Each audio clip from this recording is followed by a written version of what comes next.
Welcome to another helpful homeowner video by Roberto and his handyman helper, Rosebud.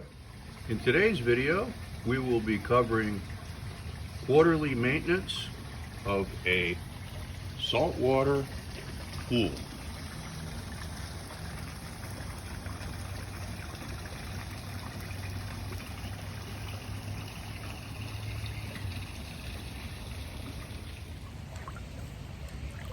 How do you make a saltwater pool? Well, you begin by calculating, based on your number of gallons, how many pounds of that salt that I showed you in bags need to be put in. Sometimes 200, 300, 400, 500 pounds of salt needs to be put into the pool. Now you may think, oh, that's going to taste like the ocean. Well, no, it's not. That brings it to an ideal concentration of 3,000 parts per million of salt, which is essentially the same as your teardrops. To put it in perspective, the salt in the ocean is about 10 times that concentration, or 35,000 parts per million. And how do we tell how much salt is in the pool on a continuing basis? The easiest way is to use this tool, which I'll demonstrate now. I think you can see perhaps that it's at 0 and it gives the temperature on the bottom. Put it into the pool water, shake it around a little bit, pull it out, and we see a concentration of 2730 parts per million. That's a little low, but it's still in the functional range of the chlorine generator, which you will be seeing shortly.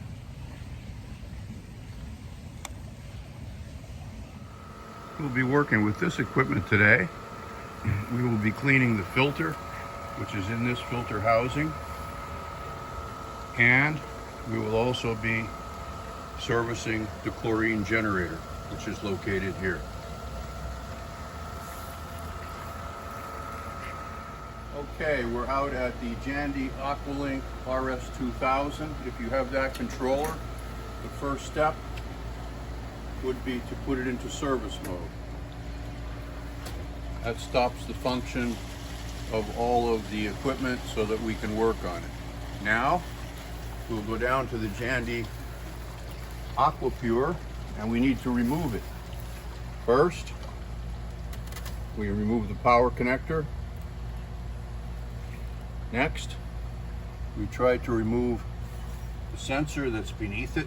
And if we can't do that, if it's too tight to turn, we will use a tool. But first we try by hand. Ah, we got it. We're removing that.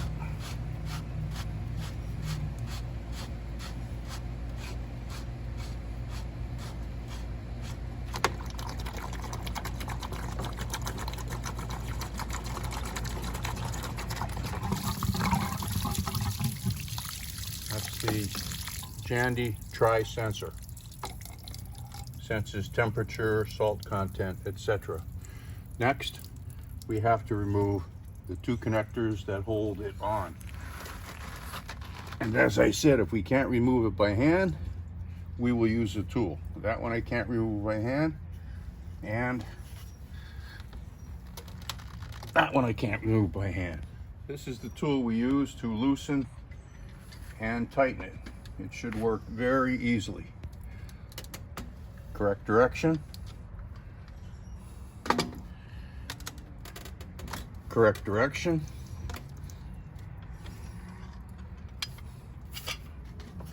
Now we can loosen by hand.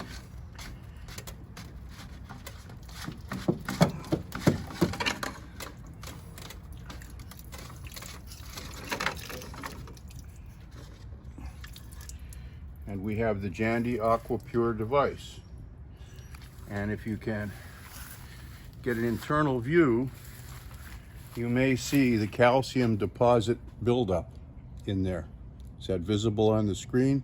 We'll kind of wiggle it down a little bit so we can, yeah. It's on the top. That's what we need to get rid of. Okay, now, okay, I keep everything organized in this little jug because it is necessary to seal this end and this end so that we can put the 1/3 solution of muriatic acid in the top to do the cleaning. So, we will use appropriate parts.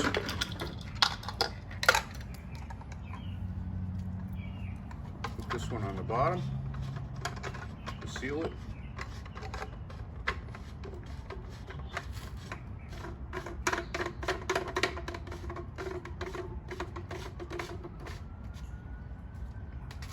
Hand tight, should do it. And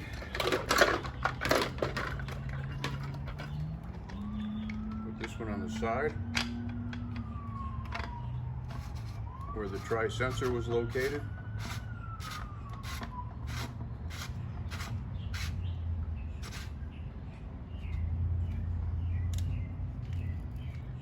Okay.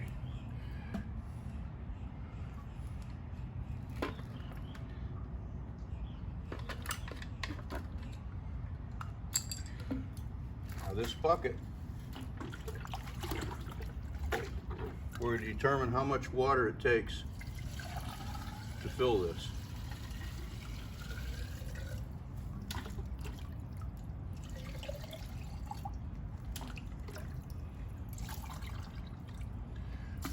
Takes that much water to fill it. We're going to dump out about 1/3 of it.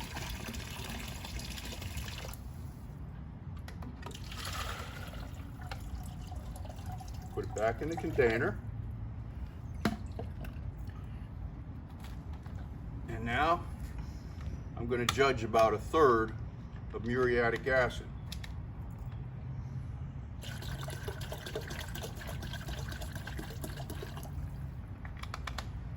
Which is very noxious.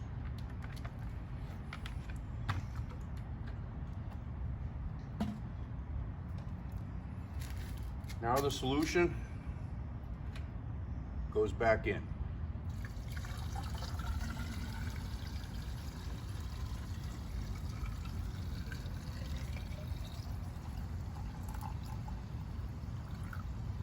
And if the photographer can get a close-up here, you can see the bubbling process.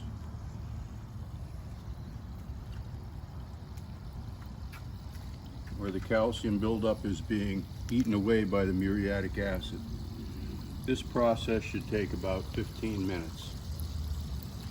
Okay, and while that is being done, we're going to go back out to the filter system and clean the filter. Okay, next we're going to clean the filter while the chlorine generator is being cleaned. You'll make sure this air valve is open or this will not come off. These are all different. I have a button to push here as I turn it. Make sure the button is depressed right there. And it should come apart.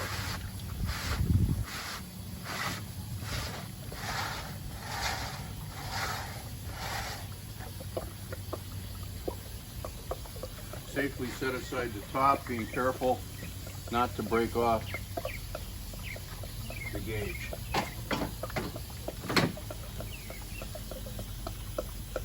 You can see how dirty the filter is.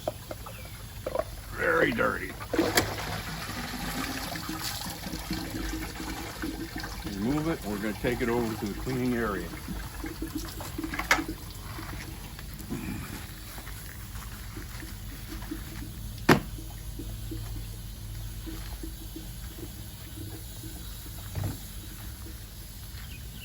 You got to have one of these special hose nozzles. Give a very strong stream, available at any hardware store. I'm going to start the process by noting a mark on the top, because I'm going to start here. I'm going to show you the first 2 passes and then we'll stop. You'll see the difference as I clean it.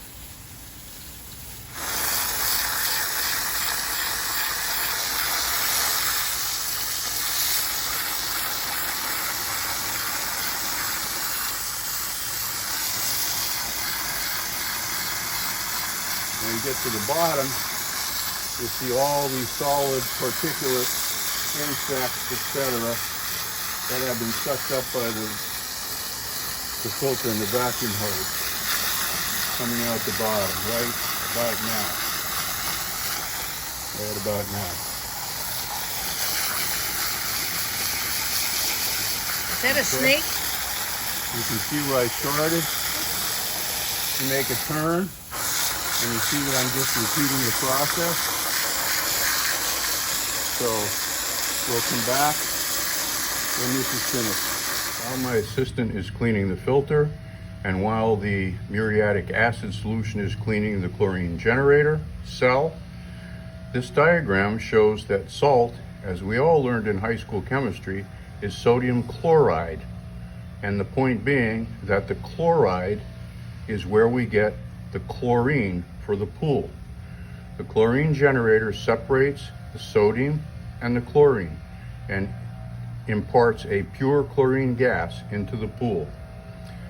After which, it does its job and combines with the sodium to return to salt. So in theory, the salt never needs to replace unless the pool overflows or there's a leak.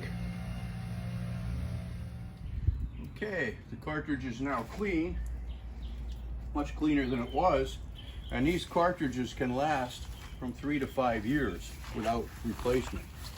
When I put it back in, I always invert it. That's the way I was taught. So we're going to invert it.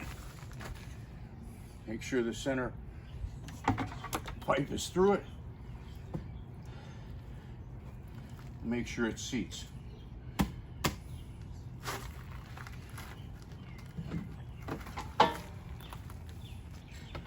There's an O-ring in here that seals the system.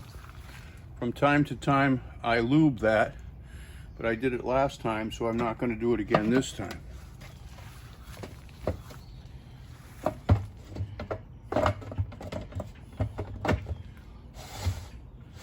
Spin it on.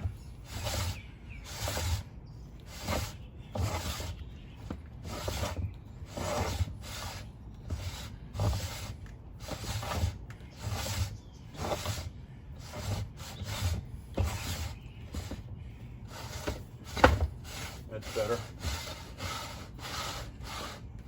Now we want the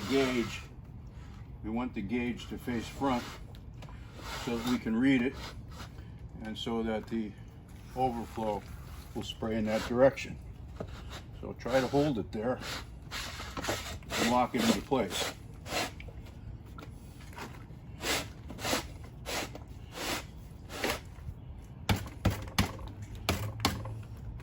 That helps to seat it, and that should be seated. Now we'll return to the chlorine generator and see if it's finished. Okay, the bubbling has stopped. It's been 15 minutes. This can go into the pool because it's the same muriatic acid that we traditionally put into the pool. But before I handle it, I'm going to make sure that all the muriatic acid is washed out.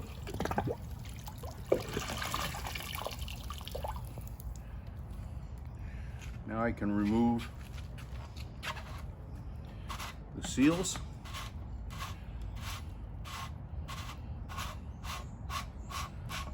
Number one, where the tri-sensor will be located, and the bottom. Watching that the muriatic acid I rinsed it out. is not dripping on your legs. Mm-hmm. We'll do another rinse for safety.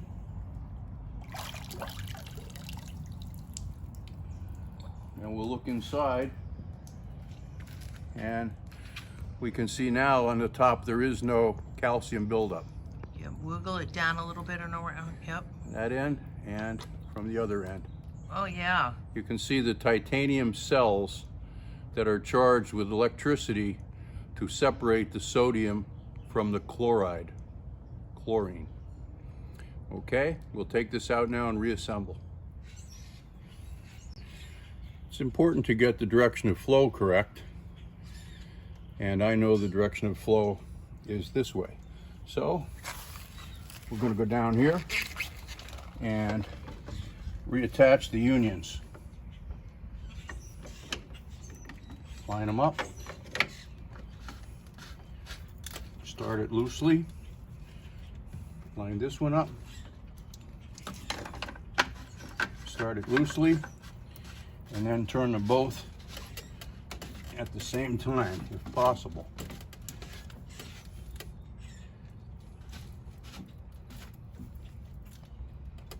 Okay, that got tight enough that I need to use the rag for leverage.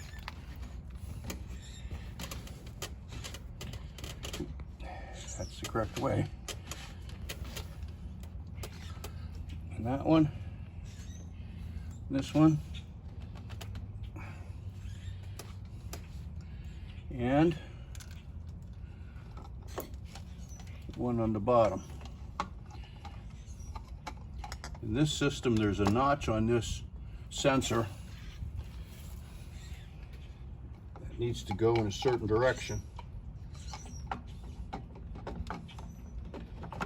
like that, to seat in place.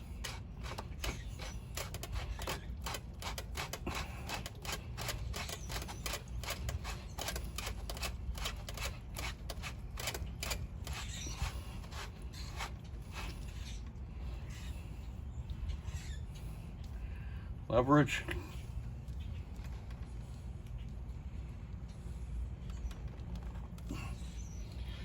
And now, I always like to apply a little more leverage, not a whole lot, because these plastic fittings could be broken.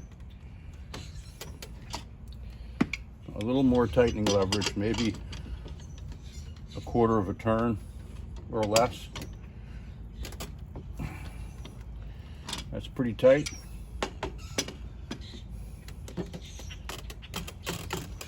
That's pretty tight.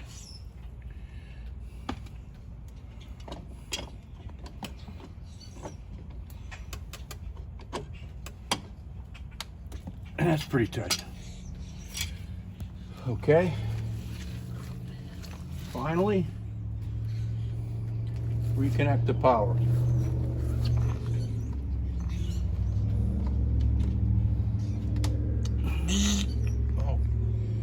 Okay. Now we're going to power up the system and check for leaks. So we go back to the control panel, take it out of service mode, and in auto mode, based on the time of day, it should turn itself on.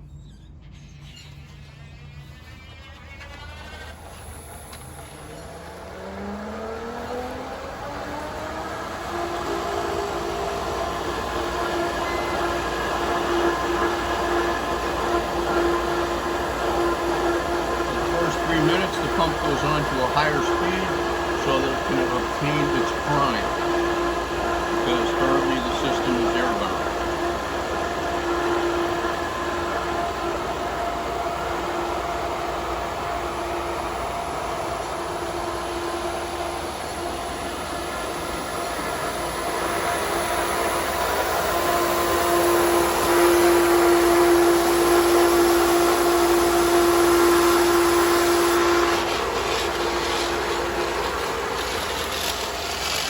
Bled the air out of the system, hand tight.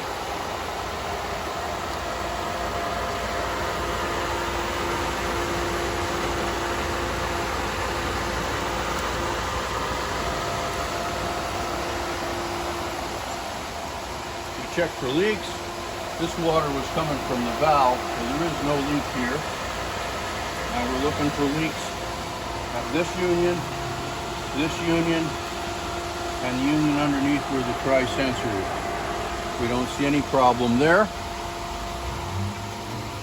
Go over to the system, and we see that everything is operating normally. 75% salt. So it looks like this case is closed.